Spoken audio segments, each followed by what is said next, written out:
Vicky, what's the matter? Seeing things? Oh, I think they see you too!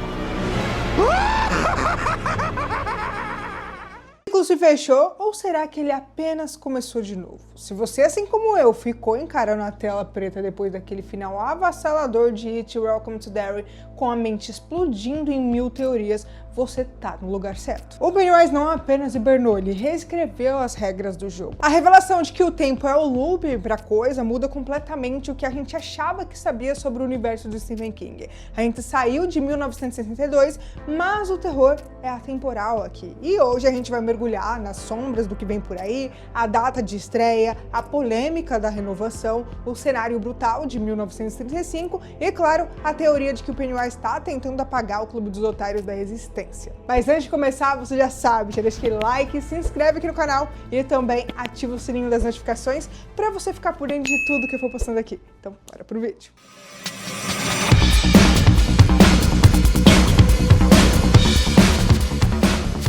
E aí pessoal, tudo bem com vocês? Se você não me conhece, acabou de chegar aqui no canal, bem-vindos, eu sou a Tagra Moitinho. Bom, a pergunta que não quer calar desde os créditos subindo lá em It Welcome to Derry, será que realmente eles vão voltar?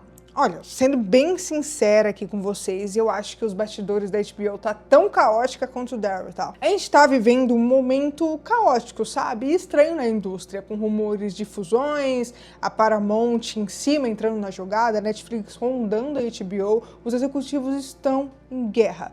E oficialmente, no momento em que eu gravo esse vídeo, o sinal verde definitivo não foi gritado aos quatro ventos. Mas respira fundo, a gente vai olhar para esses fatos, para os números, e os números não mentem, tá? A estreia de It Welcome to Derry foi simplesmente a terceira maior da história da HBO Max. A gente tá falando de um pódio dividido com gigantes, com A Casa do Dragão, The Last of Us, e isso não é pouca coisa. E o mais impressionante não foi só o hype inicial. A série conseguiu alcurrar no streaming atual. A audiência cresceu, as pessoas não só voltaram, como também trouxeram amigos, a retenção foi absurda. O diretor Andy Muschietti, a mente brilhante por trás desse renascimento, já deixou escapar que tem um plano estruturado para 3 temporadas, que é algo que eu já comentei aqui com vocês no canal. Ele não tá brincando, ele tem um mapa aqui, então a renovação é quase uma certeza pra gente.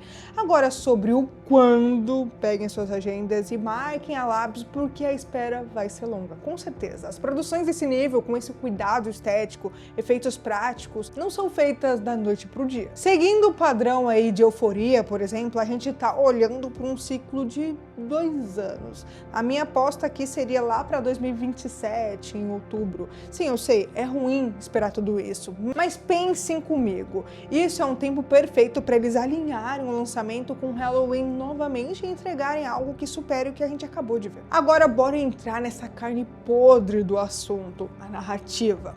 O final da primeira temporada não foi apenas um até logo, foi uma bomba atômica na mitologia. O Pennywise revelou, quase com desdém, que ele percebe o tempo como um loop. Ele não vê 1962, 1989 e 2016 como linhas retas. Para ele, tá tudo acontecendo agora, e isso abre uma caixa de Pandora que eu não sei se a gente tá preparado para abrir. Se ele sabe o que acontece no futuro, se ele sabe como ele morre ou como é derrotado pelas mãos do Clube dos Otários, por que ele perde? Aqui entra a minha teoria favorita para a segunda temporada.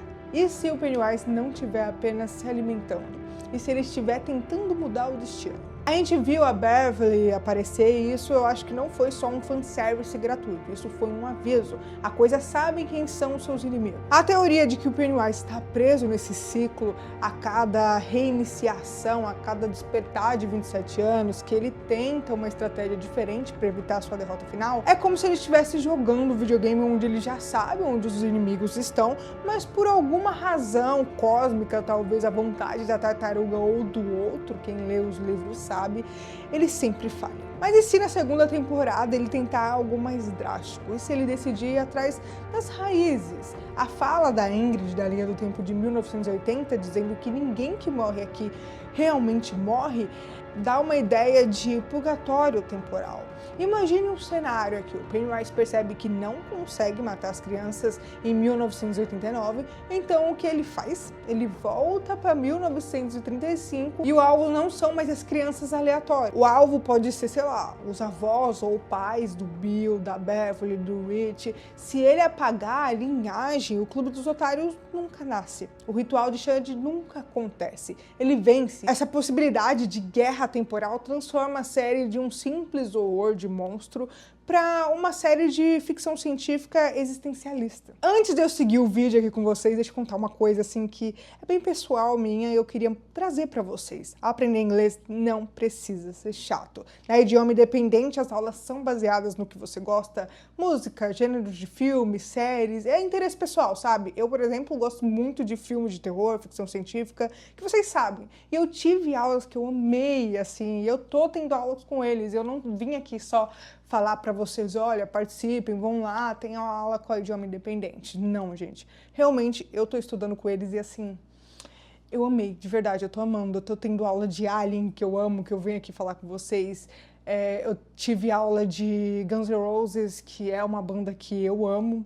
Então, gente, é muito legal. E temos cupom de desconto que é Time8, que vai estar aparecendo aí na tela para vocês. E vocês têm até 20% off com eles. Então corre lá para Idioma e garante esse descontão que eu tenho certeza que vocês vão amar. Se a gente sair do campo teórico e formos para o prático, o Andy Muschietti já nos deu as coordenadas. O plano é recuar. A gente tem duas datas chaves na mitologia de Daryl que foram provocadas. 1908, a explosão da siderúrgica, e 1935. Todas as setas apontam para 1935. E, meus amigos, aquela época era terrível para se estar vivo, o que torna perfeita aí para o Pennywise. A gente está falando do auge da Grande Depressão, a crise de 1929 que ainda vai estar sangrando na economia. Derry, que já é uma cidade amaldiçoada, estaria de joelhos. Desemprego, fome, desesperanças. O medo não precisa ser fabricado. Em 1962, o Pennywise precisava se esforçar, criar ilusões, usar a Guerra Fria, mas em 1935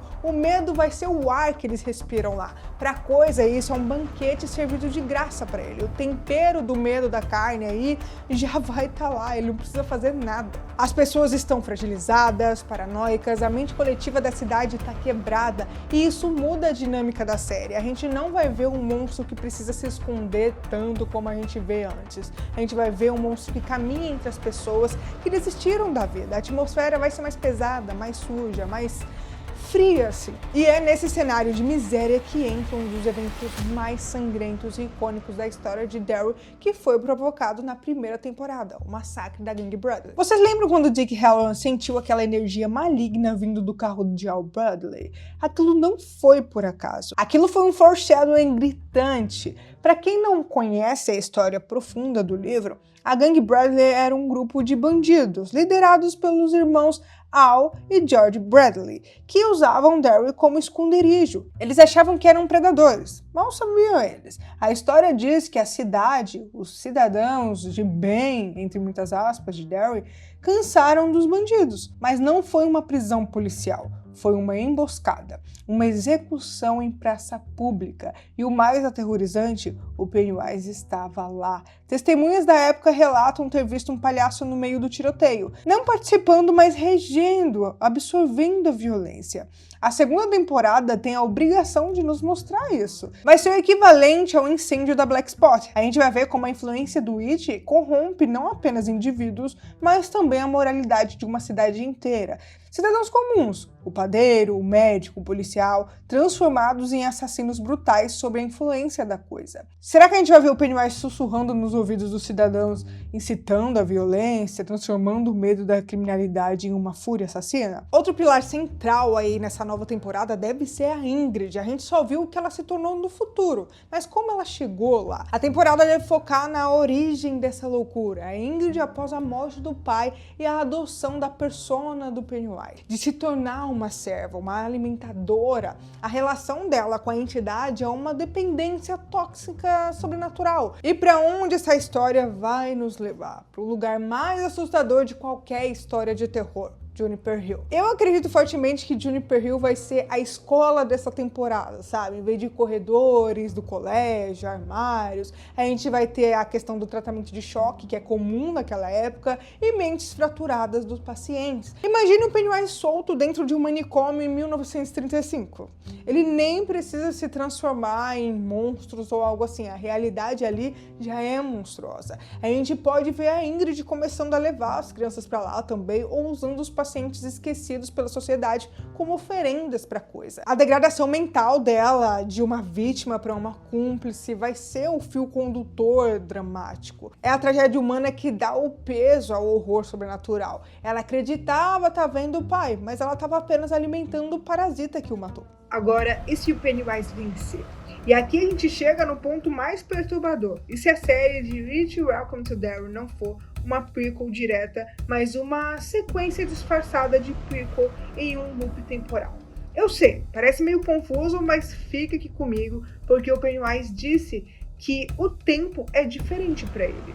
Se ele conseguir, em 1935, matar um ancestral chave, isso daria aos criadores e ao Andy Muschietti uma liberdade criativa absoluta. Eles não precisariam seguir à risca a canone dos livros ou dos filmes anteriores, porque estariam criando uma nova realidade.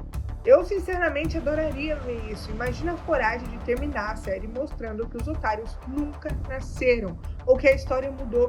Isso tornaria o Pennywise a ameaça definitiva, não apenas um palhaço que assusta as crianças, mas uma entidade capaz de reescrever a história. Claro que existe a chance dele estar travado, de que não importa o que ele faça, o destino, ou o K, como diria Stephen King, sempre se corrige. Ele tenta matar o avô do Bill, mas falha. Ele tenta impedir o nascimento do Mike, mas algo impede. Essa frustração da entidade, essa impotência diante do destino, seria uma camada fascinante de explorar. Um Deus que não pode mudar o seu próprio final.